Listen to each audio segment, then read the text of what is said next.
Ligands के बारे में दिखेंगे, उसके बाद कॉम्प्लेक्स कंपाउंड के बारे में, फिर आप उसमें आइसोमेरिज्म देखोगे, हाइब्रिडाइजेशन दिखेगा आपको। मीन्स जो आपने केमिकल बॉन्डिंग में पढ़ रखा है ना बच्चों, वो सारी चीजें इसमें आपको दिखने वाली है। तो टॉपिक यहाँ पे आता है कोऑर्डिनेशन केमिस्ट्री। ठीक है, देखो पहले कोऑर्डिनेशन केमिस्ट्री पढ़ने से पहले थोड़ा हम लोग बेसिक्स समझते हैं। वो बेसिक्स क्या है? वो बेसिक्स अगर आपको आता है तो आपको सब कुछ आता है। पहली बात तो आपने देखा होगा कि सिंपल सॉल्ट्स, ऐसे सॉल्ट्स आपने जानते हो, जैसे मैं ले लूं KCl, ठीक है, लाइक मैं ले लूं NaCl, या मैंने ले लिया बच्चों MgCl2, या कुछ भी NH4, हॉल ट्वाइस SO4। ये सब क्या है? सिंपल कंपाउंड है, सिंपल सॉल्ट है। जब इनको वाटर में डिसॉल्व करते हैं तो ये दो आयन देते हैं, एक एनायन और एक कैटायन देते हैं। My right? ये आप लोग को पता है। Means those compound which when dissolve in water gives one cation and one anion. जैसे ये ब्रेक डाउन हुआ तो आपको पता है क्या बनेगा? NH4 plus SO4 2 minus. तो ऐसे कंपाउंड, ऐसे सॉल्ट को हम लोग क्या बोलते हैं बच्चों? सिंपल सॉल्ट बोलते हैं। ये तो कोई प्रॉब्लम नहीं है, ये सब आप लोग को समझ में आ चुका। हाँ। अब जब इन सिंपल सॉल्ट को आपस में मिक्स करते हैं और उसके बाद उस सॉल्यूशन को हम इवापोरेट करते हैं और जो हमें क्रिस्टल मिलता है, तो उस क्रिस्टल को हम लोग बोलते हैं एडिशन और मॉलिक्यूलर कंपाउंड। क्या बोलते हैं? जैसे मैंने क्या किया, ध्यान देना। KCl एक सिंपल सॉल्ट ले लिया, MgCl2 ले लिया और वाटर आपका एक्वा सॉल्यूशन है। ठीक है, इन दोनों को हमने क्या किया? मिक्सअप किया और फाइनली सॉल्यूशन को इवापोरेट कर दिया। तो क्रिस्टल कैसा बना? KCl into MgCl2 into 6H2, ऐसा कुछ बना। यानी जब दो या दो से ज्यादा सिंपल सॉल्ट को लेते हो तो ये आपस में ऐड होके क्या बनते हैं? एडिशन और मॉलिक्यूलर कंपाउंड बनते हैं। ये सबसे फेमस कंपाउंड है, इसका नाम सबको पता है, कार्नलाइट। ठीक है, उसी तरह से तुमने और भी बहुत सारे सॉल्ट ले लिए, K2SO4 plus Al2SO4 whole thrice plus 24H2O। याद रखना, जहां पर भी वाटर दिख जाए इसके फॉर्मेट में, वो क्या है? क्रिस्टल के फॉर्मेट में है। तो जब फिर से ये एक इंडिविजुअल सॉल्ट है, ये एक इंडिविजुअल सॉल्ट है, फिर ये आपस में एड ऑन हो गए और बना Al2SO4 whole thrice into 24H2O। कोई प्रॉब्लम नहीं। फिर से हमने ले लिया, और भी बहुत सारे सॉल्ट हैं, कुछ कुछ इंपॉर्टेंट मैं इसलिए लिख रहा हूँ क्योंकि एग्जाम में ये डायरेक्ट पूछ देते हैं, मोर सॉल्ट के बारे में बताओ। ठीक है, उसके बाद एलम, क्या एलम का फॉर्मूला क्या होता है, कार्नलाइट का फॉर्मूला क्या होता है, ये सब मैं डायरेक्टली आपको लिख देता हूँ ताकि आपके एक बार नोट्स में भी आ जाएंगे और आपको चीजें बहुत अच्छे तरीके से समझ में आ जाएगी। ठीक है, इंटू 6H2O। ठीक है, ऐसे सिंपल सॉल्ट को लेते चले गए और उनको मिक्स किया तो ये आपके आपस में जुड़ते चलेगा क्रिस्टल के फॉर्म में। मीन्स ऐसे सॉल्ट, जो ये जो कंपाउंड्स आपको बोले, इन कंपाउंड्स को बोला जाता है एडिशन और या मॉलिक्यूलर कंपाउंड। ठीक है, मॉलिक्यूलर और एडिशनल कंपाउंड, जो आपके मन करे आप उसका नाम उसको दे दो। क्लियर? ये सारी चीजें आ गए। ठीक, फिर उसके बाद और भी बहुत सारे सॉल्ट को ले लिया, लाइक उसने ले लिया KCN, ठीक है, प्लस FeCN होल ट्वाइस, ये FeCN है। फिर से ये आपस में जुड़ गया तो क्या बन गया बच्चों? FeCN होल ट्वाइस इंटू, अगर इसको बैलेंस कर दिया तो इसके फॉर्मेट में आ गया 4KCN। ठीक है, उसके बाद उसने और भी सारे कॉम्प्लेक्सेस लिए, लाइक AgCN, अलग अलग सॉल्ट लिए, प्लस उसके बाद उसने ले लिया KCN। ठीक है, तो आपका बन गया बच्चों KCN इंटू AgCN। ओके, तो ये आपके सारे कंपाउंड्स क्या हो गए? एडिशनल और मॉलिक्यूलर कंपाउंड हो गए। आई थिंक इसमें किसी को कोई प्रॉब्लम नहीं है, माइंड में सबका सेट। लेकिन जब इन कंपाउंड्स को, जो एडिशनल और मॉलिक्यूलर कंपाउंड को स्टडी किया गया सेपरेटली, देखो पहले तो इसका नाम लिख लो, this is called carnallite and this is called what? Alum, and this is called Mohr salt. इसको हम लोग बोलते हैं बच्चों मोर सॉल्ट। ठीक है, इसको बोला जाता है एलम। ठीक है, और ये है कार्नलाइट। ठीक है, इस चीज को थोड़ा सा आप लोग को ध्यान रखना। तो सिंपल लोगों ने काम किया, सिंपल कंपाउंड्स को, जनरली सिंपल सॉल्ट थे, उनको आपस में ऐड ऑन कर दिया और उनको एडिशन और मॉलिक्यूलर कंपाउंड मिल गए। ये काम उसके कंप्लीट हो गए। अब जब इन्होंने इसको क्या किया, जैसे इसने KCl इंटू MgCl2 और ये 6H2O, ठीक है, और दूसरी तरफ इसने ले लिया बच्चों FeCN whole twice into 4KCN। अब इन एडिशनल कंपाउंड को जब उसने एक्वस सॉल्यूशन में डाला तो देखा गया कि इनकी प्रॉपर्टी थोड़ी डिफरेंट डिफरेंट आ रही है। जैसे जब KCl MgCl2 और इन क्रिस्टल को यानी कार्नलाइट को जब वाटर में डाला तो यह डिसोसिएट हो गया और आयन दिए K+Cl-Mg2+ आयन उसको मिल गया। लेकिन जब इसने इसको डिसॉल्व किया तो इसने देखा कि इसको ये नहीं मिल रहा है, Fe2+ नहीं मिल रहा है, K+ नहीं मिल रहा है, Cn- नहीं मिल रहा है। इसके बदले इसने क्या देखा कि इसको K+ तो मिल रहा है लेकिन साथ में FeCN6 देन 4- मिल रहे हैं। अब उनको टेंशन हो गई कि भाई ये सब एडिशनल कंपाउंड है, एक में तो हमने डिसॉल्व किया तो जिससे वो बने थे इंडिविजुअल आयन उसने दे दिए, बाकी को बाकी ये भी जो है आपके कौन से कंपाउंड है, एडिशनल कंपाउंड है। लेकिन जब इसको वाटर में डिसॉल्व किया, they do not give the individual ion, they give a new ion which is called complex ion. इसी को हम लोग क्या बोला, उसने देखा कि भाई काफी कॉम्प्लेक्स है, उसको क्या बोला, कॉम्प्लेक्स आयन दिया।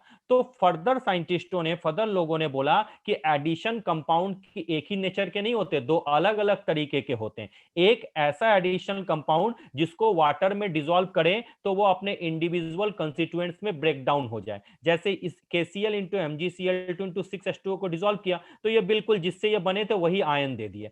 लेकिन ऐसे एडिशनल कंपाउंड जिसको वाटर में डिसॉल्व करके वो कोई न्यू आयन दे दे, ऐसे कंपाउंड को उसने बोला कोऑर्डिनेशन और कॉम्प्लेक्स कंपाउंड। तो फर्दर मैंने क्या बोला, एडिशन कंपाउंड सबसे पहले आया था। एडिशन कंपाउंड कैसे बनते हैं मैंने आपको बता दिया। एडिशन कंपाउंड को फर्दर डिवाइड किया गया बच्चों किसमें, डबल सॉल्ट में। किसमें डिवाइड किया, डबल सॉल्ट, या इसी को बच्चों बोला जाता है lattice salt.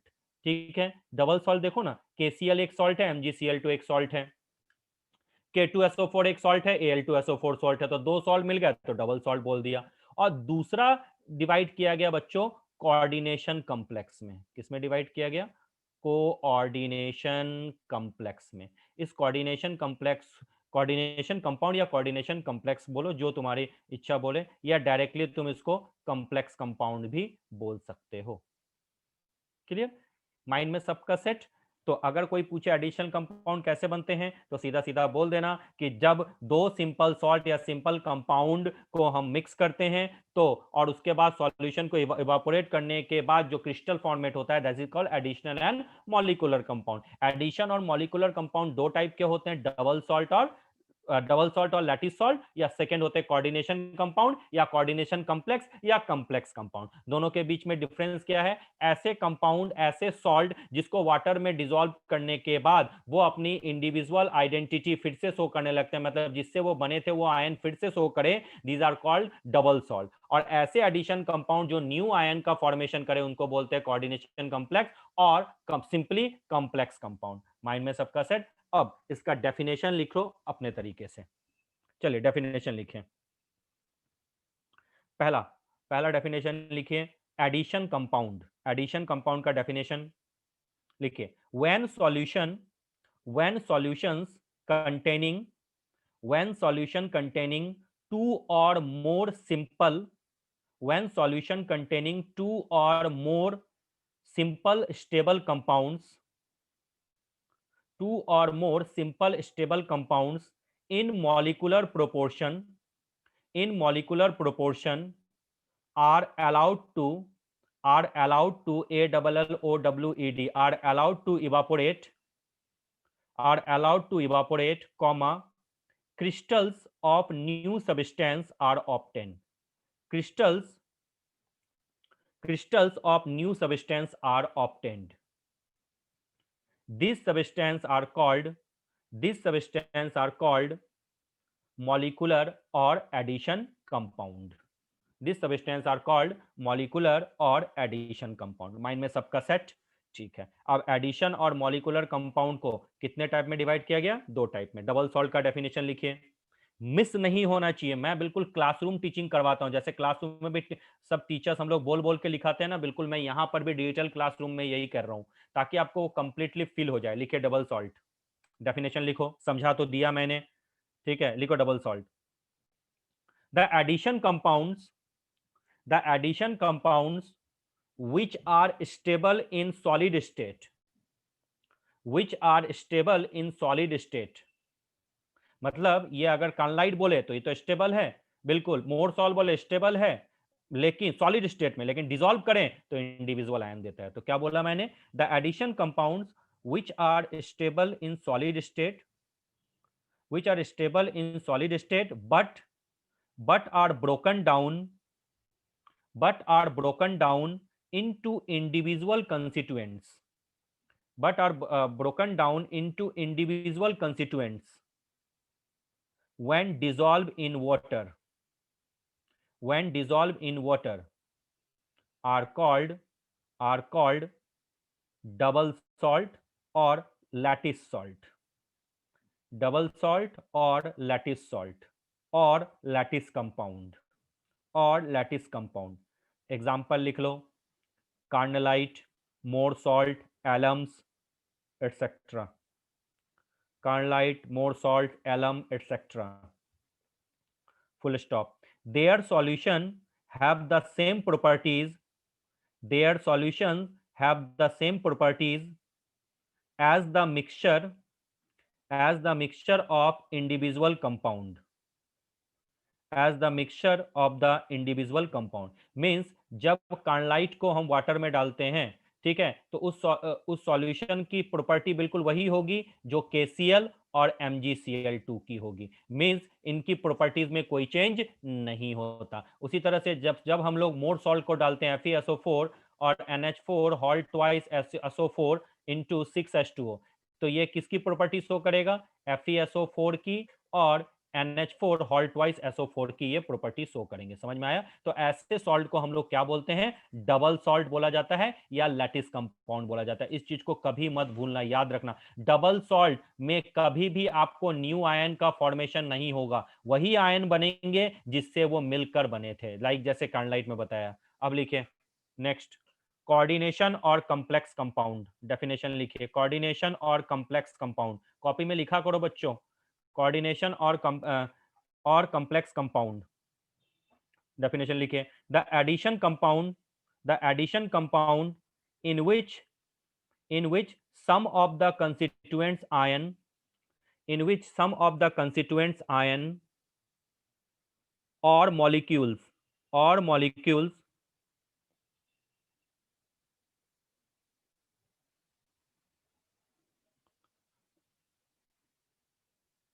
the addition compound in which some of the constituents ion or molecules lose their identity, lose their identity, and when dissolved in water, and when dissolved in water they do not break up completely, they do not break up completely into individual ions, they do not break up completely into individual ions, comma, they give new ions called complex ion, they give new ions, they give new ions called complex ion, they give new ions called complex ion। such compounds are called, such compounds are called coordination compounds, such compounds are called coordination compounds। लिख लिया, full stop। the properties of their solution, the properties of their solution, the properties of their solution are different, are different than those of their constituents। फिर से मैं repeat कर रहा हूं, the properties of their solutions are different than those of their constituents। Means अगर FeCN4 into FeCN halt twice into 4KCN को water में dissolve करोगे तो जो सॉल्यूशन बनने वाला है उसकी प्रॉपर्टी FeCN हॉल्ट ट्वाइस और KCN के नहीं होगी, अलग होगी। लेकिन डबल सॉल्ट में सेम प्रॉपर्टी होती है। ये आपका जनरल डेफिनेशन था। यानी हम लोग को ये समझ में आ गया, कोऑर्डिनेशन कॉम्प्लेक्स वो कॉम्प्लेक्स होते हैं जिसको जब हम वाटर में डिसॉल्व करते हैं तो वो एक न्यू आयन का फॉर्मेशन करते हैं, जिनको हम लोग कॉम्प्लेक्स आयन बोला जाता है। कुछ एग्जांपल आप लोग देख लें, जैसे मैंने लिख दिया बच्चों K4, अब मैं डायरेक्टली लिख रहा हूं, ठीक है, K4 FeCN हॉल 6, ये CN हॉल 6, उसके बहुत सारे हैं, CuNH3 हॉल 4 SO4, ये सब आपको क्या कौन से एग्जांपल हैं? These are called coordination complex और simply called coordination compound. Clear? यहां तक आपको समझ में आ गया? अब इनको कोऑर्डिनेशन कॉम्प्लेक्स क्यों बोला जाता है? पहला पहला आप बोल सकते हो why this compounds are called coordination compound. तो जब हम लोग इसको ब्रेक करते हैं, जैसे मैंने K4FeCN हॉल 6 को ब्रेक किया, ठीक है? तो जब ये ब्रेक डाउन हुआ तो किस में हुआ बच्चों? 4K प्लस और FeCN हॉल 6 4 माइनस। क्लियर? अब जब मैं इसका स्ट्रक्चर ड्रॉ करने जाता हूं तो मैं क्या देखता हूं कि इसका स्ट्रक्चर कुछ ऐसा होता है। Fe इस जगह पे Cn, इस जगह पे Cn, यहाँ पे Cn, यहाँ पे एक Cn लगा दो, काउंट कर लेना, ज़्यादा मैं लगा दूं तो दिक्कत हो जाएगा। फिर यहाँ पे ये Cn, इस तरीके से ये एडअप होते हैं। कितने हुए? 3 3 6 हो गए। हाँ, अब जो इनके बीच में बॉन्ड है, ये आप देखो, ये बॉन्ड कौन सा बॉन्ड है बच्चों? कोऑर्डिनेट बॉन्ड है। इस बॉन्ड को हम लोग क्या बोलते हैं बच्चों? कोऑर्डिनेट बॉन्ड बोला जाता है। Due to this reason this complexes are called coordination complexes. तो अगर कोई पूछे why coordination complexes are called coordination complexes, because in this complexes the metal central metal atom and the donor are link together via coordinate bond. तो ये कौन सा bond है? Coordinate bond है, इसलिए इनको हम लोग क्या बोलते हैं? कोऑर्डिनेशन कंपाउंड बोलते हैं। इनको कॉम्प्लेक्स कंपाउंड क्यों बोलते हैं? क्योंकि जब इनको हम वाटर में डिसॉल्व करते हैं बच्चों, तो ये क्या देते हैं? एक न्यू आयन का फॉर्मेशन करते हैं। और ये न्यू आयन कैसे आयन होते हैं? काफी कॉम्प्लेक्स आयन होते हैं। इनका स्ट्रक्चर क्या होता है? काफी कॉम्प्लेक्स आयन होता है। इनका हाइब्रिडाइजेशन भी देखोगे तो थोड़ा टिपिकल होता है, ठीक है? तो इसलिए ऐसे आयन को हम लोग क्या बोलते हैं? कॉम्प्लेक्स आयन बोला जाता है। अब ध्यान दो, जब मैं एक कॉम्प्लेक्स आयन लिखता हूं, Fe, बिल्कुल बेसिक्स बता रहा हूं जो आप लोग को आता होगा, लेकिन वो आपको पता है धीरे धीरे मैं लोड इंक्रीज करूंगा, लेकिन पहले बेसिक्स। अब आपको पता है ये जो मैं कॉम्प्लेक्स आयन लिखा, इसमें एक सेंट्रल मेटल एटम होता है, ठीक है? सेंट्रल मेटल एटम, या आप इसको बोल दो ion, wait for a moment, metal atom या ये आयन हो गया, ठीक है? और ये जो होता है ये बच्चों एक्सेप्टर का काम करता है, याद रखना, एक्सेप्टर। और एक्सेप्टर अगर है तो इसी को हम लोग बोलते हैं क्या? Lewis acid. तो इन coordination complex central metal atom और ion act as a acceptor, hence act as a Lewis acid. ये क्यों act as a Lewis acid करते हैं, एक्सेप्टर काम करते हैं? Because they have vacant D subshell, या वैकेंट के जगह पे बेटर होता है तुम ये लिखो,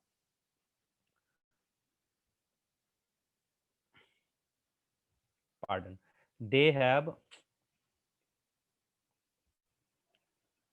partially filled D सबसेल। याद रखना, इनके पास पार्शियली फिल्ड डी सबसेल होता है, जिसके चलते ये जो आपके सेकंड जो ये बैठा हुआ है, जिसको हम लोग क्या बोलते हैं? डोनर। डोनर है, इसका मतलब इसको हम लोग क्या बोलते हैं बच्चों? Lewis base. तो जिसके चलते जो डोनर से इनको इलेक्ट्रॉन पेयर मिलने वाला है, वो इनके पार्शियली फिर डी सबसेल में चले जाते हैं। इसीलिए आपने पढ़ा होगा, आप जानते होंगे, जनरली कोऑर्डिनेशन कॉम्प्लेक्स कौन बनाते हैं? Transition metals forms coordination complex.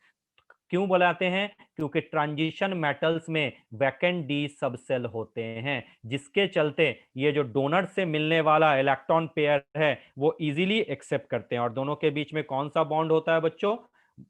Coordinate bond होता है, ठीक है? तो सेंट्रल मेटल एटम में, आयन में क्या बोला मैंने? एक एक्सेप्टर होता है जो सेंट्रल मेटल एटम और आयन होता है, और दूसरा क्या होता है? डोनर होता है, लुईस बेस। और इसी डोनर को मैं आगे पढ़ाने वाला हूं, जिसको बोलते हैं लिगेंड्स। याद रखना, समझ में आया? लिगेंड्स हमेशा क्या होते हैं बच्चों? लुईस बेस होते हैं। तो अगर आपसे क्या पूछा जाए, क्या ZnCd ये क्या कोऑर्डिनेशन कॉम्प्लेक्स बना सकते हैं, तो आपका जवाब होगा सर नो, या रेयर कभी कभी बना लेते हैं। क्यों? क्योंकि इनके पास पार्शियली फिल्ड डी सबसेल नहीं होता, इनका जो डी सबसेल होता है वो कंप्लीटली फिल्ड होता है, इसलिए इनको ट्रांजिशन मेटल हम लोग नहीं बोलते, इनको क्या बोलते हैं बच्चों, डी ब्लॉक एलिमेंट बोला जाता है। यानी किसी भी सीरीज में 3D 4D 5D और 6D सीरीज के लास्ट एलिमेंट जो होते हैं कोऑर्डिनेशन कंपाउंड्स फॉर्मेशन नहीं करते या बहुत रेयरली पार्टिसिपेट करते हैं। क्यों? क्योंकि उनका डी सबसेल कंप्लीटली फिल्ड होता है। यहां तक किसी को डाउट है?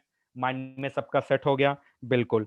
अब ये सारी चीजें साइंटिस्टों ने प्रैक्टिकली एग्जामिन की थी, उन्होंने क्लोरोफिल देखा, उन्होंने हीमोग्लोबिन देखा, उनका स्ट्रक्चर देखा तो वो काफी कॉम्प्लेक्स दिखा, तब जाके ये कोऑर्डिनेशन केमिस्ट्री का जो इन्वॉल्वमेंट हो गया। मैं फिर से रिपीट कर देता हूं, सबसे पहले क्या होता है, सिंपल सॉल्ट को तो मिक्स कर दो तो क्या बनेगा, एडिशन और मॉलिक्यूलर कंपाउंड बनेंगे। एडिशन और मॉलिक्यूलर कंपाउंड के दो टाइप होते हैं, डबल सॉल्ट और कोऑर्डिनेशन कंपाउंड। कोऑर्डिनेशन कंपाउंड इसको क्यों बोलते हैं, क्योंकि इसमें सेंट्रल मेटल एटम किससे जुड़ा होता है, कोऑर्डिनेट बॉन्ड से, ठीक है। और इसमें सेंट्रल मेटल एटम को क्या बोलते हैं, एक्सेप्टर मींस लुईस एसिड, और जो सामने उसके साथ लिंक होता है उसको बोलते हैं donor, these are called Lewis base, और इसी डोनर को बोला जाता है लिगेंड्स। लिगेंड्स क्या होते हैं मैं डिटेल में आपको पढ़ाने वाला हूं, ठीक है। तो और क्या फिर से मैंने बोला, डबल सॉल्ट और कोऑर्डिनेशन कॉम्प्लेक्स में क्या डिफरेंस है ये भी आप समझ चुके होंगे, माइंड में सबका सेट। अब जो चीज आप नहीं जानते वो यहां से शुरू हो रहे हैं, ठीक है। अब कोई पूछा जाए टाइप्स ऑफ कोऑर्डिनेशन कॉम्प्लेक्स, चलो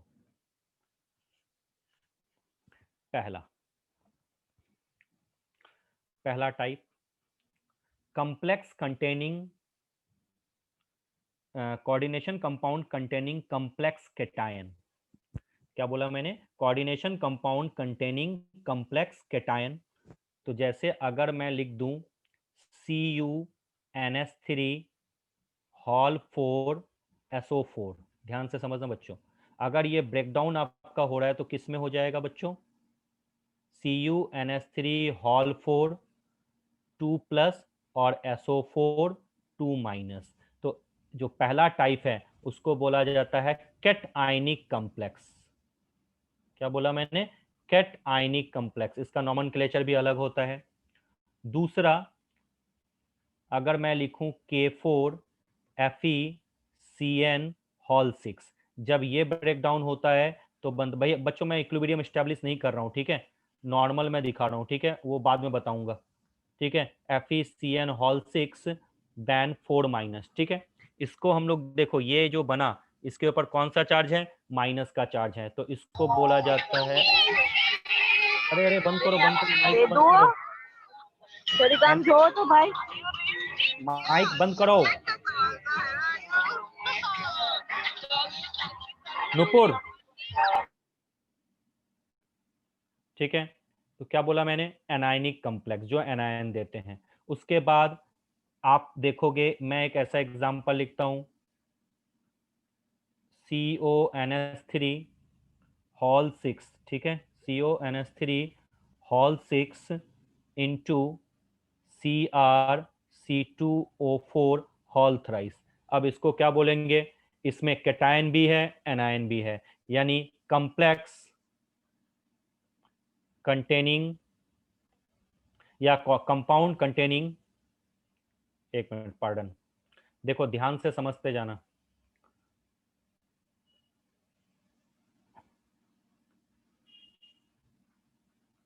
कोऑर्डिनेशन कंपाउंड बंद करो, containing both complex cation and anion, ठीक है, ये ध्यान रखना। फोर्थ, अगर मैं सीधा ऐसा लिख दूं FeCO हॉल 5, ठीक है, क्या इसमें कोई चार्ज है, अगर मैं ऐसा लिख दूं NiCO, क्या हो गया,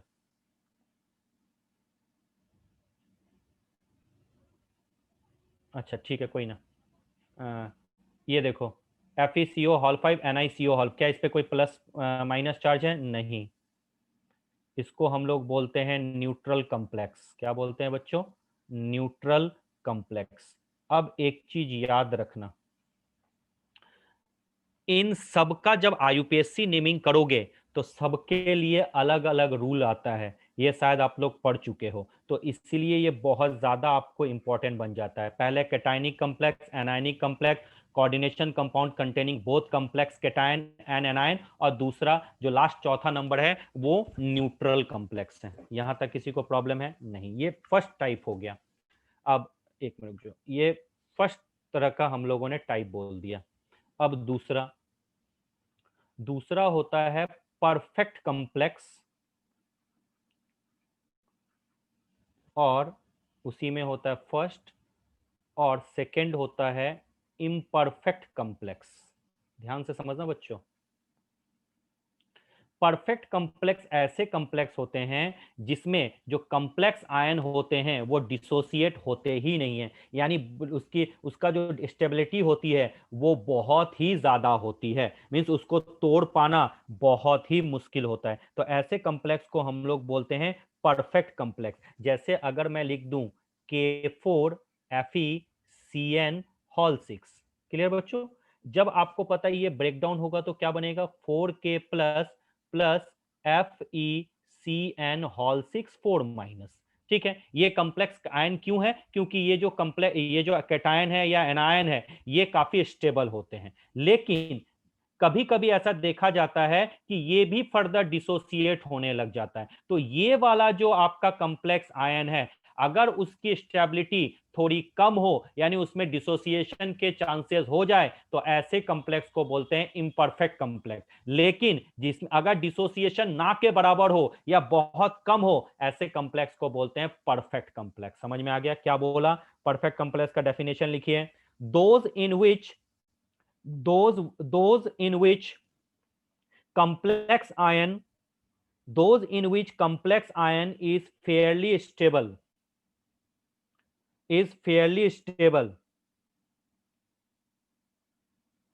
and and is either not dissociated or feebly dissociated, or and is either not dissociated or feebly dissociated, FEEBLY, feebly dissociated in solution। आया समझ में? मतलब ये जल्दी से FeCN होल 6 जो होता है ये जल्दी से डिसोसिएट होगा ही नहीं। ऐसे कॉम्प्लेक्स को बोलते हैं परफेक्ट कॉम्प्लेक्स। उसके बाद लिखिए, इन ये सब का स्टेबिलिटी हम ढूंढना बताएंगे, ऐसा नहीं है कि मैं थ्योरी बता रहा हूं, स्टेबिलिटी भी कैसे ढूंढते हैं वो भी मैं बताऊंगा, बट वो बात की बात है, पहले टाइप समझो। अब इम्परफेक्ट कॉम्प्लेक्स, ऐसा आप बोलोगे सर क्या याद कर ले? नहीं बच्चों, याद नहीं करोगे, स्टेबिलिटी में कॉम्प्लेक्स की ढूंढना बताऊंगा। इम्परफेक्ट कॉम्प्लेक्स लिखो, those in which complex ion is fairly stable, fairly नहीं, those in which complex ion is less stable, fairly नहीं, less stable, in which complex ion is less stable and and is reversibly dissociated to give and is reversibly dissociated to give enough enough simple ion enough simple ions, for example K2CdCN4। याद रखना, समझ में आ गया? जिसमें complex ion stable ना हो उसको बोलेंगे इम्परफेक्ट कॉम्प्लेक्स, जिसमें आपके स्टेबल हो तो उसको हम लोग क्या बोलेंगे? Perfect complex. ये भी आ गया आप लोग को? चलो बहुत अच्छी बात है। उसके बाद आपका आता है नेक्स्ट टाइप, लेबाइल कॉम्प्लेक्स। ध्यान से समझना, यहां से आपका नॉलेज खत्म होता है। उसके बाद आता है बच्चों इनर्ट कॉम्प्लेक्स। चलो माइक ऑन करो, और कौन बता पाएगा लेवाइल कॉम्प्लेक्स और इनर्ट कॉम्प्लेक्स होता क्या है? कभी पूछ देते हैं, और इनको अगर आपको आता है, जैसे मैंने लिख लिया क्या, SCH2O होल 6Cl3, ठीक है, और इसका मैंने रिएक्शन करा दिया NaSCN के साथ, ठीक है। अब जब इसका रिएक्शन हो गया तो मैंने देखा कि बन गया SCN होल 6, ठीक है बच्चों, प्लस NaCl। समझ में आया क्या बोला मैंने? ये आपका कॉम्प्लेक्स बन गया। क्या बोला मैंने, SCH2O हॉल्ट ट्वाइस Cl3 को NaSCN के साथ जब मैंने ट्रीटमेंट करवा दिया तो ये मेरा आप प्रोडक्ट बन गया। क्लियर। अब आप इसमें क्या देख रहे हो कि जो कॉम्प्लेक्स है, ये जो कॉम्प्लेक्स आप देख रहे हो आयन है, उसमें H2O को सब्स्टिट्यूट इजीली हो चुका SCN ने। तो ऐसे कॉम्प्लेक्स जिसमें लिगेंड का सब्स्टिट्यूशन बड़े आसानी से हो जाए, ऐसे कॉम्प्लेक्स को क्या बोलते हैं हम लोग बच्चों, लेबाइल कॉम्प्लेक्स। हमेशा या अगर लिगेंड का सब्स्टिट्यूशन ना हो, अब एससीएन ने H2O को रिप्लेस किया, तो इसको बोलते हैं लेबाइल कॉम्प्लेक्स, यानी ये जो कॉम्प्लेक्स है ये लेबाइल है। लेकिन अगर कॉम्प्लेक्स में से तुम लिगेंड को नहीं हटा पाओ तो इनर्ट है। इनर्ट कौन होते हैं, जो रिएक्शन में जल्दी पार्टिसिपेट नहीं कर सकते। लिखिए डेफिनेशन, लिखिए डेफिनेशन। अ ट्रांजिशन, ये बहुत वीवीआई है, इसको मान लेना VVI. A transition metal complex, a transition metal complex which undergo rapid substitution, which undergo rapid substitution, which undergo rapid RAPID, rapid substitution of ligands, are called labile, are called labile, are called labile. Example सामने में आपका है, note down करो example, एक एक चीज को समझते जाओ।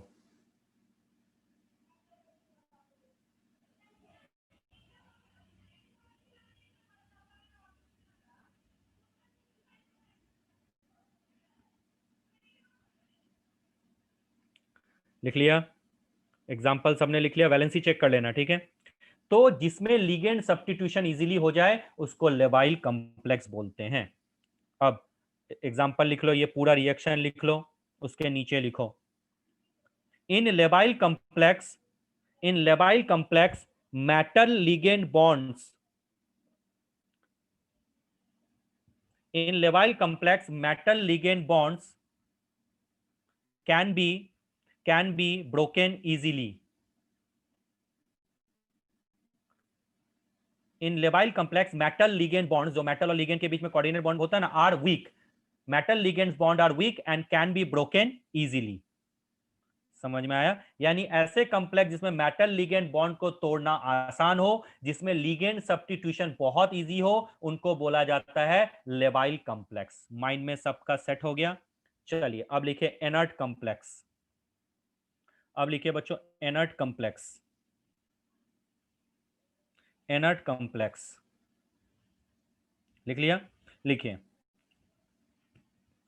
A transition metal complex in which ligand substitution, a transition metal complex which a transition metal complex which does not undergo, which does not undergo ligand substitution, which does not undergo ligand substitution is called inert complex, is called inert complex। जिसमें ligand substitution नहीं होता उसको क्या बोलते हैं हम लोग, inert complex बोलते हैं। तो लिखो, inert complex are kinetically stable compound, inert complex are kinetically stable compounds,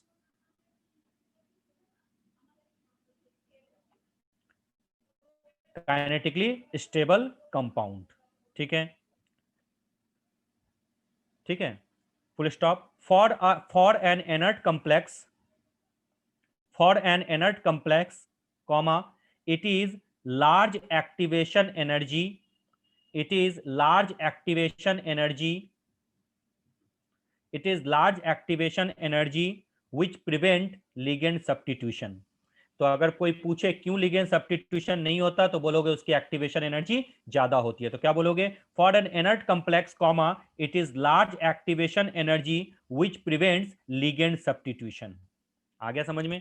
तो उसको बोला जाता है इनर्ट कॉम्प्लेक्स। तो जिसमें लिगेंड सब्स्टिट्यूशन हो जाए लेबाइल, जिसमें लिगेंड सब्स्टिट्यूशन ना हो वो इनर्ट कॉम्प्लेक्स होता है, क्योंकि उसकी एक्टिवेशन एनर्जी काफी ज्यादा और वो थर्मोडायनामिक काइनेटिकली स्टेबल कंपाउंड होते हैं। तो अगर मैं लिखूं इस तरह से रिएक्शन NCONH3 हॉल 6 3+, ठीक है, प्लस H3 ओ या एस से मैंने लिख दिया, पार्डन, शिट, अरे यार रुको बच्चों, ये क्या हो गया, रुकिए 1 मिनट, लो सारी मेहनत हो गई, 1 मिनट रुक जाइए, सारी मेहनत चली गई। चलो कोई ना, कॉपी में आप लोगों ने लिख लिया था ना? चलो तो मैंने क्या बोला, जैसे मैंने लिख दिया, चलो कोई बात नहीं, रिकॉर्ड तो हो चुका ना। CONS3 hall 6 3 plus plus 6H2O, या इसी को भी कहीं पे भी ऐसा भी लिखता है 6He3O प्लस। तो ये आपका होना क्या चाहिए, COH2O hall 6 3 plus plus NH4 plus. लेकिन ये जो लिगेंड सब्स्टिट्यूशन है वो रेयरली होता है, यानी हार्डली होता है। मींस ये जो NH3 है उसको H2O रिलीज नहीं कर पाता, मींस रिएक्शन लेस फेवर्ड, याद रखना, लेस फेवर्ड, इस चीज को थोड़ा सा ध्यान रखना, समझ में आया? तो जिसमें लिगेंड सब्स्टिट्यूशन नहीं होते वो लेस फेवर्ड होते हैं, लिगेंड उसको इनर्ट कॉम्प्लेक्स बोलते हैं। जिसमें लिगेंड सब्स्टिट्यूशन हो जाते हैं उसको हम लोग क्या बोलते हैं बच्चों, लेबाइल कॉम्प्लेक्स का फॉर्मेशन करते हैं। आज इसकी सीट उड़ गई है बच्चों, मैं नोट्स नहीं दे पाऊंगा, बाय मिस्टेक हो गया मुझसे, बट कोई नहीं, आप लोगों ने कॉपी में लिख लिया तो आप लोगों को समझ में आ चुका होगा। कोई प्रॉब्लम है इसमें? सबको समझ में आ गया? लेबाइल, ठीक है। क्या क्या मैंने टाइप बता दिया, फर्स्ट टाइप में तो आपको कैटायनिक एनायनिक बता दिया, दूसरा में आपको क्या बता दिया, लेबाइल और इनर्ट बता दिया। उससे पहले आपको मैंने क्या बताया था, परफेक्ट और इम्परफेक्ट। अब जो नेक्स्ट टाइप होता है उसको याद रखना, वेट, उसके बाद जो नेक्स्ट टाइप होता है फोर्थ में जो आपका टाइप आएगा वो भी कोऑर्डिनेशन कॉम्प्लेक्स का टाइप है, वो आ जाएगा बच्चों होमोलिप्टिक, और दूसरा हो जाएगा हिट्रोलिप्टिक। तो कोई बता सकता है होमोलिप्टिक कॉम्प्लेक्स क्या होते हैं? व्हाट आर होमोलिप्टिक कॉम्प्लेक्स, जल्दी बताओ। What is homoleptic complex and what is heteroleptic complex, कौन बताएगा? जल्दी जल्दी करो बच्चों, समय बर्बाद मत करो। होमोलिप्टिक एंड हिट्रोलिप्टिक, देखो बहुत आसान है। हाँ बोलो सर बोलो। सर होमोलिप्टिक वो होता है जहाँ पे लिगांड एक जैसे होते हैं, और हाँ, हेट्रो सिर्फ एक ही, अगर सेम टाइप के लिगेंड्स हों, सेम टाइप के लिगेंड्स हों तो उसको हम लोग क्या बोलते हैं बच्चों, होमोलिप्टिक बोलते हैं। जैसे मैंने लिख दिया K4FeCN हॉल 6, तो ये आपका जो हो गया होमोलिप्टिक हो गया, क्योंकि इसमें जो लिगेंड है सिर्फ CN है। लेकिन हेट्रोलिप्टिक में क्या हो जाएगा, more than one type of ligands, इस चीज को याद रखना। अगर एक से ज्यादा टाइप के आपके लिगेंड्स हो जाएं तो उसको हम लोग क्या बोलते हैं बच्चों, हेट्रोलिप्टिक कॉम्प्लेक्स बोला जाता है। तो ये छोटी छोटी चीजें अगर आप लोग दिमाग में रखो तो आपसे इजीली चीजें हो जाएगी, समझ में आया? इसका कोई भी एग्जांपल लिख सकते हो, जैसे आपने लिख दिया कोई भी आपके मन में जिसमें मोर देन वन आपके कंपोनेंट हो वो आप लिख दो। लाइक इसका जो हम लोग इस तरह से लिख सकते हैं,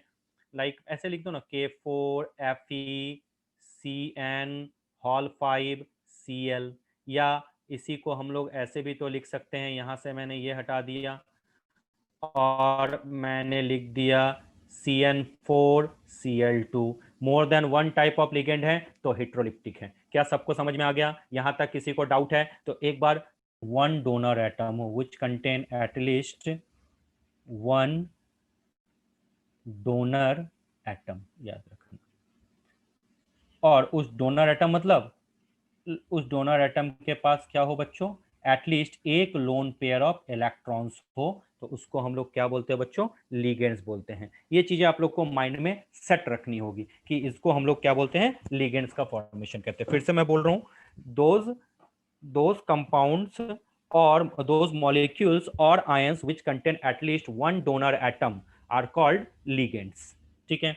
अब जैसे मैं लिख दूं NH3, आपको पता है NH3 में एक लोन पेयर है तो ये भी लिगेंड होगा। H2O में आपके दो लोन पेयर हैं, ठीक है। NH4 प्लस अगर मैं बोल दूं तो ये लिगेंड में नहीं आएगा क्योंकि अपना लोन पेयर पहले ही दे चुका। H3O प्लस में प्लस लिखने के बाद भी इसके पास एक डोनर एटम है, चलेगा। जैसे उसके बाद मैं लिखूं C2O4 2 माइनस, ये भी आपका हो सकता है। Cl minus, F minus, Br minus, carbonyls, Cn minus, ये सब आपके बच्चों क्या हैं, लिगेंड्स होते हैं। सबके पास कहीं ना कहीं एक डोनर एटम होता है। अच्छा, आपको पता है डोनर एटम कौन होते हैं? डोनर डोनर कौन कौन हो सकते हैं? डोनर वो हो सकते हैं जो बॉन्ड बनाने के बाद भी उसके पास जो आपका क्या हो जाए, उसके पास आपके एटलीस्ट एक लोन पेयर आपके बच जाएं। तो ये चीजें अगर आपको समझ में आ रही होगी तो आपको सारी चीजें समझ में आ रही होगी। क्या बोला मैंने? जिसके पास एटलीस्ट, आप अगर सिंपल टर्म्स में देखो कि जिसके पास एटलीस्ट एक लोन पेयर हो। जनरली देखा जाता है पीरियोडिक टेबल में fluorine, chlorine, bromine, iodine, phosphorus, sulphur, oxygen, nitrogen, ये इनके ही सारे कॉम्प्लेक्स, आपको कार्बन, इनके सारे, ये सारे ही कंपोनेंट अगर आपको दिखें तो they act as a donor atom. इस चीज को हमेशा याद रखना। माइंड में सबका सेट हो गया? I hope so. ये सब चीजें आप लोग को तो वैसे भी पहले से भी समझ में आ रही होगी और अभी भी आप लोग को अच्छे से समझ में आ जाएगी। थोड़ा अगर ध्यान से इन चीजों को करते जाओ, I think you will be beneficial in this field. ठीक है। अब अगर आपसे कोई पूछा जाए कि सर ठीक है, लिगेंड्स तो हम समझ गए कि लिगेंड्स जो होते हैं जिसके पास एटलीस्ट वन डोनर एटम होते हैं और वो सेंट्रल मेटल एटम आयन के साथ मिलकर क्या बनाते हैं, कोऑर्डिनेशन कॉम्प्लेक्स बनाते हैं। लेकिन क्या सर लिगेंड्स में क्या ये सिर्फ डोनर एटम हो, लोन पेयर ऑफ इलेक्ट्रॉन हो तभी होगा, कि इसका कुछ और भी टाइप्स हो सकते हैं? तो याद रखना, जो चीजें आपको अभी समझ में आएगी वो और भी आपको नई दिखेगी। देखो, क्लासिफिकेशन ऑफ लिगेंड्स क्या क्या होते हैं, याद रखना। ठीक है। अगर मैं फर्स्ट टाइप की बात करूं, अगर मैं इसको कैटेगराइज करूं, तो आप देखना कुछ चीजें आप जानते होगे, कुछ नहीं। As per the denticity, denticity तो आप जानते हो बच्चों क्या होता है? नहीं जानते हो तो मैं, डेंटिस्ट नहीं बच्चों, डेंटिसिटी मीन्स वो कितने लोन पेयर डोनेट कर रहे हैं, कितने साइड से कर रहे हैं। ठीक है। पहला आपका आता है डेंटिसिटी के अकॉर्डिंग मोनोडेंटेड, बताऊंगा अभी धीरे धीरे, घबराने की कोई बात नहीं। उसके बाद आ जाता है बच्चों बाइडेंटेड। उसके बाद क्या हो जाता है बच्चों, ट्राइडेंटेड। उसके बाद टेट्राडेंटेड, पेंटाडेंटेड, हेक्साडेंटेड, तो मैं सीधा लिख देता हूं बच्चों पॉलीडेंटेड। ठीक है, जिसमें फर्दर आ जाएगा as per the denticity. Second हो जाएगा एज पर द चार्ज, क्या क्या होते हैं? पहला हो जाएगा आपका न्यूट्रल लिगेंड। ठीक है। दूसरा हो जाएगा आपको कैटायन, ठीक है, पॉजिटिव लिगेंड।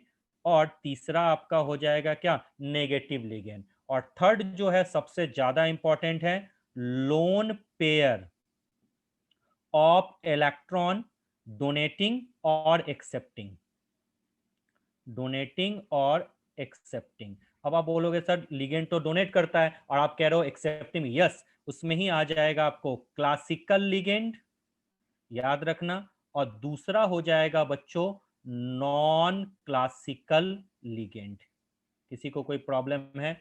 नहीं। क्या बोला मैंने? Classical ligand and non classical ligand. Clear? ये लिगेंड्स के टाइप होते हैं। और लिगेंड्स के लिए मैंने क्या बोला, एटलीस्ट जो होते हैं वन डोनर एटम अगर हैं तभी वर्किंग होगी, अदरवाइज वर्किंग नहीं होगी। ये चीजें आप गांठ बांध लीजिए। अगर यहां मिस्टेक किए तो कंप्लीटली हर जगह आप मिस्टेक करोगे। तो इस चीज को थोड़ा सा आपको समझना होगा कि लिगेंड्स में क्या होते हैं, कितने डोनर एटम होते हैं। अच्छा, एज पर द डेंटिसिटी की अगर मैं बात करूं तो ये चीजें आप लोग के लिए बहुत ज्यादा आसान है। तो डेंटिसिटी के अकॉर्डिंग अगर मैं बात करता हूं तो पहला मेरा क्या आ जाता है बच्चों, मोनोडेंटेड लिगेंड। ठीक है, मोनोडेंटेड लिगेंड। तो मोनोडेंटेड लिगेंड कौन होते हैं? ऐसे लिगेंड जिसकी डेंटिसिटी वन होती है, मींस जिसमें एक ही इलेक्ट्रॉन पेयर डोनेट करने की टेंडेंसी होती है, जिसमें एक ही डोनर एटम होता है। लाइक अगर मैं बात करूं F माइनस, Cl माइनस, उसके बाद अगर मैं बात करूं NH3, अगर मैं बात करूं H2O, तो देखो इसमें एक ही डोनर एटम है। ठीक है। और अगर मैं बात करूं Cn माइनस, NO2 माइनस, ये सब आपके क्या है, मोनोडेंटेड लिगेंड है। मोनोडेंटेड पॉजिटिव भी हो सकते हैं, नेगेटिव भी हो सकते हैं, न्यूट्रल कॉम्प्लेक्स भी हो सकते हैं। उसके बाद आपका कौन सा आ जाता है बच्चों, बाइडेंटेड लिगेंड। तो अगर आपसे कोई पूछे कि बाइडेंटेड लिगेंड कौन होते हैं, तो याद रखना बाइडेंटेड लिगेंड वो होते हैं जिसके पास दो डोनर एटम होते हैं और वो सेंट्रल एटम से दो साइड से लिंक करने की कैपेबिलिटीज रखता है। तो ऐसे लिगेंड को हम लोग बोलते हैं बाइडेंटेड लिगेंड। इसका सबसे बेस्ट एग्जांपल आपको पता है EN, इसका फुल फॉर्म कौन बताएगा, OX, उसके बाद SAC, उसके बाद OPHEN, उसके बाद ACAC। EN को सबको पता है, इथाइलिन डायमाइन। उसके बाद OX को क्या बोलते हैं, ऑक्सलेट। उसके बाद इसको क्या बोलते हैं, SAC को सैलिसाइलेटो। उसके बाद ओफेन को क्या बोलते हैं, 110 फेनेंथ्रोलिन। उसके बाद इसको ACAC को क्या बोलते हैं, एसिटाइल एसीटोनेट। तो इसमें जो होते हैं बाइडेंटेड लिगेंड में दो डोनर एटम होते हैं और वो दोनों तरफ से क्या करते हैं, सेंट्रल मेटल एटम से लिंक होते हैं। क्या कुछ इस तरह से स्ट्रक्चर आपने देखा होगा क्या, ये CH2 CH2 CH2 NH2 और ये इस तरीके से, इस तरीके से। याद रखना मोनोडेंटेड के बाद जो भी बाइडेंटेड, ट्राइडेंटेड, टेट्राडेंटेड, पॉलीडेंटेड, उसके बाद हेक्साडेंटेड, जो भी बोलो, ये सब के अंदर चिलेशन की टेंडेंसी होती है, यानी ये चिलेटिंग इफेक्ट देते हैं और जो कॉम्प्लेक्स होते हैं उसकी स्टेबिलिटी को इंक्रीज कर देते हैं। ये चीजें आपने पढ़ा होगा। ऑक्सलेट का तो स्ट्रक्चर आप बहुत अच्छे तरीके से जानते हो, पार्डन। तो इन सब चीज़ों को अगर अच्छे तरीके से समझोगे तभी आपको चीज़ें समझ में आएगी, नहीं तो कुछ नहीं आएगा। धीरे धीरे आपका लोड बढ़ता चला जाएगा। ये इस तरीके से, यहाँ पे O, यहाँ पे O, ये और ये, चलिए इस तरीके से आपका हो गया। ये देखिए दो डोनर एटम, ये भी बाइडेंटेड लिगेंड है। उसके बाद सैलिसाइलेटो, ये भी आपका हो जाएगा। ध्यान रखना इन सब चीज़ों को थोड़ा थोड़ा आप समझते चले जाओ, वर्किंग आपकी अच्छी हो जाएगी। जैसे O माइनस, इस जगह पे C double bond O, then here is O minus, ये वाला प्रोडक्ट हो गया। Then acetyl CH3 C double bond O, then यहाँ पे CH double bond C O minus, then CH3। इनका स्ट्रक्चर कॉपी में सबके होने चाहिए, याद रखना। ACAC फुल फॉर्म बता दिया, ठीक है। तो इन सब चीज़ों को अगर आप सही तरीके से ड्रॉ कर लेते हो, उसके बाद कार्बोनेट में भी आ जाएगा आपको कार्बोनेटो, जिसको बोलते हैं CO3 2 माइनस। इसको भी हम स्ट्रक्चर को इस तरह से लिख सकते हैं O माइनस, यहाँ पर भी O माइनस, दो डोनर एटम इस जगह पे और इस जगह पे, ये भी आपका बाइडेंटेड, सब बाइडेंटेड के एग्जाम्पल हैं, ठीक है। तो अलग अलग तरीके से आप कर सकते हो। चलिए उसके बाद ये आपका डबल बॉन्ड O, देन यहाँ पे O माइनस, चलिए ठीक है। इसका नाम होगा ग्लाइसिनेटो, GLY, ठीक है। चलिए अब थोड़ा सा यहाँ पे रुकना। अब देखो जब मैं इसकी बात करूं EN की, आप देखते हो इसमें दो डोनर एटम है और दोनों सेम है। लेकिन जब मैं ग्लाइसिनेटो की बात करता हूं तो आप देखो दो डोनर एटम है लेकिन दोनों अलग अलग हैं।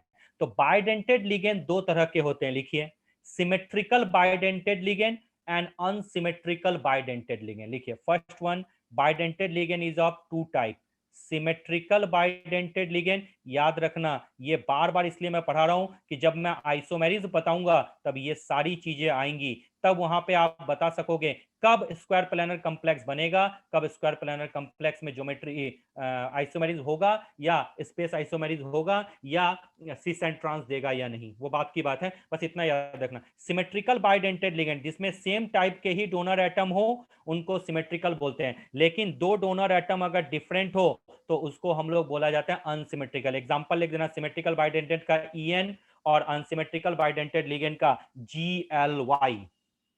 माइंड में सबका सेट हो रहा है।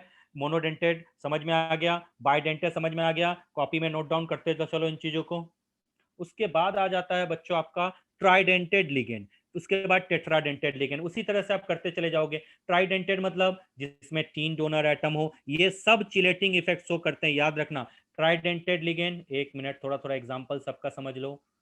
ट्राइडेंटेड लिगेंड। इसका एग्जांपल है डाइन, ठीक है। डाइन मतलब बच्चों डाइथाइलिन ट्राइअमाइन। आप जानते हो इसका स्ट्रक्चर कैसे बनता है, फिर से मैं आप बना देता हूँ। एक चीज़ याद रखना, कभी कभी पूछ देते हैं, तो ये चीज़ें भी अगर आपके कॉन्फिडेंस में है तब तो फिर कोई बात नहीं, अगर कॉन्फिडेंस में नहीं है तो बहुत प्रॉब्लम वाली बात है, ठीक है।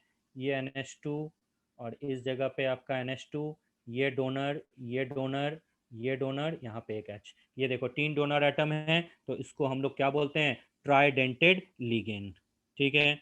बहुत सारे ऐसे ऐसे एग्जाम्पल हैं। उसके बाद फोर्थ में आपका आता है टेट्राडेंटेड लिगेंड, टेट्राडेंटेड लिगेंड, ठीक है। टेट्राडेंटेड लिगेंड में आपका एग्जाम्पल क्या आ जाता है, नाइट्राइल, नाइट्राइलो एसीटेटो NTA जिसका नाम है, इस तरह से स्ट्रक्चर आ जाएगा। इसको लिखो NTA, क्लियर। इसका स्ट्रक्चर कैसे बनेगा बच्चों, ये NCH2 COO-, यहाँ पे CH2 COO-, ये डोनर एटम, उसके बाद यहाँ से डोनर एटम, ये यहाँ डोनर एटम, और ये यहाँ पे जुड़ा हुआ है CH2 COO-, ये डोनर। टोटल कितने हो गए, नाइट्रोजन यहाँ पे ये इस जगह पे टोटल 4 डोनर एटम हो गए, तो इसको बोलते हैं टेट्राडेंटेड लिगेंड। NTA लिखो या ट्राइन लिखो, ट्राइन का फुल फॉर्म ट्राई एथाइलिन टेट्रामाइन, ठीक है। तो ये सब आपके क्या है, बस डेंटिसिटी। तो अगर पूछे मोनोडेंटेड की डेंटिसिटी क्या होगी 1, बाइडेंटेड की डेंटिसिटी 2, ट्राइडेंटेड की डेंटिसिटी 3, टेट्राडेंटेड की डेंटिसिटी क्या हो जाएगी 4 हो जाएगी। ये सब में याद रखना। अब जब 2 से ज्यादा होने लग जाए तो याद रखना लिगेंड का डेंटिसिटी बदलने लगता है, वो अपनी denticity according to the situation change करते हैं। जोड़ी नहीं है कि अगर आपके पास 4 डोनर एटम है तो चारों मेटल के साथ लिंक हो, यानी अगर आपकी डेंटिसिटी मोर देन 1 आ गई, यानी मैं 3, 4, 5, 6 की बात करूं, तो वहां पे फ्लैक्सीडेंटेड कैरेक्टर आ जाता है। समझ में आ गया, तो लिखो पॉलीडेंटेड, स्टार बना के लिखो, polydentate ligand has a flexidentate character, means that is according to the situation. लिख देना पॉलीडेंटेड लिगेंड, ब्रैकेट में लिख देना डेंटिसिटी, डेंटिसिटी मोर देन 2, 2 से ज्यादा हो जाए। Polydentate ligand has flexidentate character, polydentate ligand has flexidentate character, लिख लिया। That is that is that is they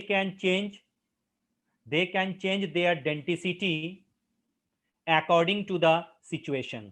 तो अगर कोई पूछे EDTA क्या है, तो बोलोगे सर EDTA हेक्साडेंटेड लिगेंड है, लेकिन उसमें फ्लैक्सीडेंटेड कैरेक्टर होता है, यानी वो यानी वो अपनी डेंटिसिटी, मैक्सिमम डेंटिसिटी 6 होती है, लेकिन वो 5 भी शो कर सकता है, 4 भी शो कर सकता है, और 3 भी शो कर सकता है। ये जो चीजें छोटी छोटी मैं बताता हूं, इनको कॉपी में पेन और पेपर में लिख दो, क्योंकि निट वाला वही क्वेश्चन पूछता है जो कॉमन बच्चों को नहीं आता, ठीक है। उसके बाद आ जाता है पेंटाडेंटेड लिगेंड। पेंटाडेंटेड लिगेंड वो होते हैं जिसकी डेंटिसिटी क्या हो जाती है 5 हो जाती है, क्लियर। उसके बाद आ जाता है हेक्साडेंटेड लिगेंड, उसके बाद पॉलीडेंटेड लिगेंड। तो ये हेक्साडेंटेड लिगेंड आप लिख लो, हेक्साडेंटेड लिगेंड। अच्छा, हेक्साडेंटेड लिगेंड का सबसे बेस्ट एग्जांपल क्या है आपको पता है, इथाइलिन डायमाइन टेट्रा एसीटेटो आयन, यानी EDTA4-, EDTA4-। उसके बाद पेंटाडेंटेड का एग्जांपल क्या है, इथाइलिन डायमाइन ट्राई एसीटेटो आयन, यानी EDTA3-। ये पेंटाडेंटेड है और ये हेक्साडेंटेड है। इन सब में फ्लैक्सीडेंटेड कैरेक्टर होता है। फ्लैक्सीडेंटेड अभी बताया, मींस ये अपने डेंटिसिटी को अकॉर्डिंग टू द सिचुएशन क्या होता है बच्चों, चेंज कर सकते हैं। किसी को कोई प्रॉब्लम है, यहां तक कोई डाउट है? नहीं, आई होप सो ये चीजें आप लोग को समझ में आ रही होगी। नोट्स तो मैं आपको दे ही दूंगा, तो कहीं कोई प्रॉब्लम वाली बात नहीं होगी। उसके बाद आ जाता है नेक्स्ट टाइप, जो बी कैटेगरी में आता है। बी कैटेगरी में आता है आपका न्यूट्रल लिगेंड, ऐसे लिगेंड जिसपे कोई चार्ज नहीं हो, फिर भी उसमें डोनर एटम हो, लाइक H2O NH3, इसको हम लोग क्या बोलते हैं बच्चों, न्यूट्रल लिगेंड बोला जाता है। उसके बाद आपसे पूछा जाए न्यूट्रल लिगेंड के बाद कौन सा लिगेंड होता है, उसके बाद हो जाता है लिगेंड कंटेनिंग पॉजिटिव चार्ज, यानी पॉजिटिव लिगेंड। पॉजिटिव चार्ज वाले लिगेंड कौन कौन से हो गए, लाइक इसमें बहुत कम एग्जांपल होता है, लाइक H3O+, उसके बाद नेगेटिव वाले अगर आपसे कोई पूछे नेगेटिवली चार्ज वाले लिगेंड, इसमें बहुत सारे होते हैं like Cl minus, F minus, Br minus, Cn minus, ये सारे आपके क्या हैं, नेगेटिवली चार्ज लिगेंड होते हैं। किसी को कोई प्रॉब्लम है? नहीं, आई थिंक ये चीजें आपको समझ में आ चुकी होगी। क्या कहीं कोई दिक्कत है? नहीं। उसके बाद स्टार बना के लिखिए, स्टार बना के लिखिए, chelating ligand, chelating ligand, chelating ligand, those ligand which can form a ring structure, those ligand which can form a ring structure around the central metal atom or ion, around the central metal atom or ion, around the central metal atom or ion, generally polydentate ligand, generally polydentate ligand act as chelating ligand, generally polydentate ligand act as chelating ligand, यानी जो metal के चारों ओर ring का structure बना दे उसको chelating ligand बोलते हैं। Example देख लो, पहले लिख लो, due to chelating ligand, due to chelating ligand stability of the complex, या ऐसे लिखो due to chelation, chelating ligand, due to chelating ligand, या ब्रैकेट में लिख दो, इस प्रोसेस को बोलते हैं chelation, due to chelation, CHELATION, due to chelation the stability of the complex increases, the stability of the complex increases, याद रखना। समझ में आया? चिलेशन क्या है कि चारों ओर रिंग बनाना, इसको बोला जाता है चिलेशन। और चिलेशन लाते कौन है? ऐसे लिगेंड जिसकी डेंटिसिटी मोर देन 1 हो, लाइक ये देखो, एक बार एग्जांपल के साथ लिखोगे, ये देखो NH2 है, ठीक है, ये NH2 है, ये इस तरीके से घेर लेता है पूरी तरीके से, और इसी को बोलते हैं रिंग स्ट्रक्चर, और इसी इफेक्ट को बोला जाता है चिलेशन। इसी प्रोसेस को, इफेक्ट क्या बोलोगे, इसी प्रोसेस को बोला जाता है बच्चों चिलेशन, याद रखना इस चीज को। ये आपका हो गया, और इस पूरे पे आप क्या करोगे बच्चों, 2+ का साइन कर दो। और इसी कॉम्प्लेक्स को कैसे लिखते हैं पता है ना, CUEN हॉल ट्वाइस 2+, इसका छोटा फॉर्म है, शॉर्ट फॉर्म। और ये जो रिंग स्ट्रक्चर है इसी को बोला जाता है चिलेटिंग इफेक्ट या चिलेशन। माइंड में सेट? अब लिखो नेक्स्ट, अब लिखो next, polydentate ligand, polydentate ligand, those ligand whose denticity, those ligand whose denticity is more than 1 are called polydentate ligand, are called polydentate ligand। Star बना के लिखो, polydentate ligand has flexidentate character, polydentate ligand has flexidentate character, जो polydentate ligand होते हैं उनका flexidentate character होता है। Next लिखो, ambidentate ligand, मारो BBI। सर पॉलीडेंटेड, हाँ बोलो। सर पॉलीडेंटेड में denticity more than 2, more than 2, हाँ लिखो, एक से ज्यादा भी चलेगा, मतलब 2 के बाद तो पॉलीडेंटेड बोल सकते हैं। बेसिकली पॉलीडेंटेड कहने का मतलब क्या, डेंटिसिटी ज्यादा हो जाए, 3 4 5 6 वो, ठीक है। अच्छा, उसके बाद जो मैंने बोला पॉलीडेंटेड लिगेंड हैज फ्लेक्सीडेंटेड कैरेक्टर। देखो अब मैं तुमको एक चीज बताता हूँ, मोनोडेंटेड, बाइडेंटेड, ट्राइडेंटेड, टेट्राडेंटेड, पेंटा और हेक्सा यहां तक पढ़ते हो, हेप्टा नहीं पढ़ते, तो उसके बाद पॉलीडेंटेड बोल देते हैं, मतलब डेंटिसिटी ज्यादा से ज्यादा हो। डेफिनेशन लिखाने के लिए मैं बोल दूं मोर देन 1, लेकिन आप तो 6 तक पढ़ ही चुके हो, तो सर अब हेक्साडेंटेड को पॉलीडेंटेड क्यों बोलोगे? बोलोगे सर हेक्साडेंटेड तो हम पढ़ चुके हैं, लेकिन मैं बोलूं ऑक्टाडेंटेड पढ़ा है, तुम बोलोगे नहीं सर ऑक्टा को आप पॉलीडेंटेड बोल ले। मतलब कहने का मतलब डेफिनेशन बताया कि पॉलीडेंटेड ऐसे होते हैं जिसकी डेंटिसिटी 1 से ज्यादा हो जाए। अब 1 से ज्यादा, 2 में तो बाइडेंटेड बोल देना, 3 में ट्राइडेंटेड बोल देना, मतलब ज्यादा से ज्यादा हो जाए, that is called polydentate. Clear? Next call एम्बीडेंटेड ligand, कौन बता सकता है बच्चों? इस पे सबसे ज्यादा क्वेश्चन आते हैं। एम्बीडेंटेड लिगेंड, एम्बीडेंटेड लिगेंड कौन बताएगा? Who is going to explain ambidentate ligand? Ambidentate ऐसे लिगेंड जिसमें more than one type of donor atom हो, लेकिन एक बार में एक ही डोनर एटम लिंक करे उनको बोला जाता है आपका कौन सा लिगेंड, एम्बीडेंटेड लिगेंड। जैसे थोड़ा एग्जांपल, अगर मैं लिखूं NO2, इस बार नाइट्रोजन डोनर एटम है, या उसके बाद लिखूं ONO, इस बार ऑक्सीजन डोनर एटम है, तो ये जो NO2 माइनस है इसमें एम्बीडेंटेड कैरेक्टर है। मींस एक बार ऑक्सीजन डोनर एटम जैसा काम करेगा, एक बार नाइट्रोजन डोनर एटम जैसा काम करेगा। तो ऐसे लिगेंड को बोला जाता है बच्चों पॉलीडेंटेड, सॉरी एम्बीडेंटेड, लाइक CN और NC। ठीक है, एक बार कार्बन डोनर, एक बार नाइट्रोजन डोनर, इसको बोलते हैं साइनाइड, इसको बोलते हैं आइसोसाइनाइड। समझ में आया? जिसमें मोर देन वन टाइप के डोनर एटम हो, लेकिन हर बार अलग अलग डोनर एटम एक दूसरे सेंट्रल मेटल एटम के साथ लिंक करे तो उनको बोला जाता है एम्बीडेंटेड लिगेंड। डेफिनेशन लिखिए एम्बीडेंटेड लिगेंड का, डेफिनेशन लिखिए एम्बीडेंटेड लिगेंड का बच्चों,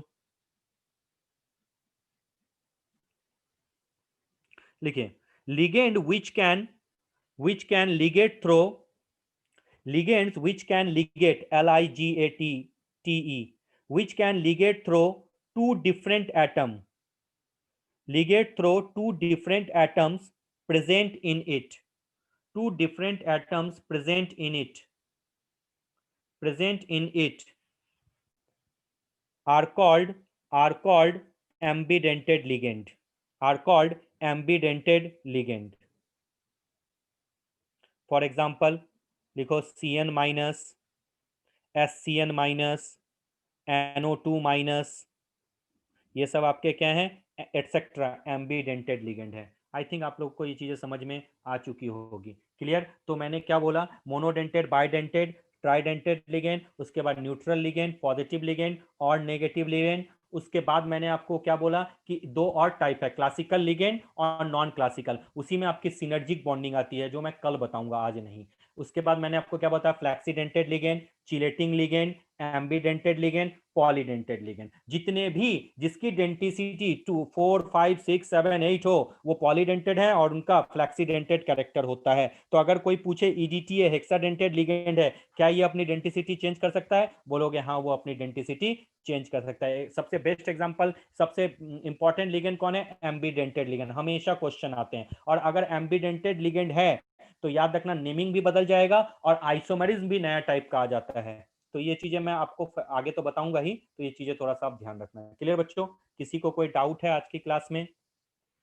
बेसिक सबको समझ में आ गया?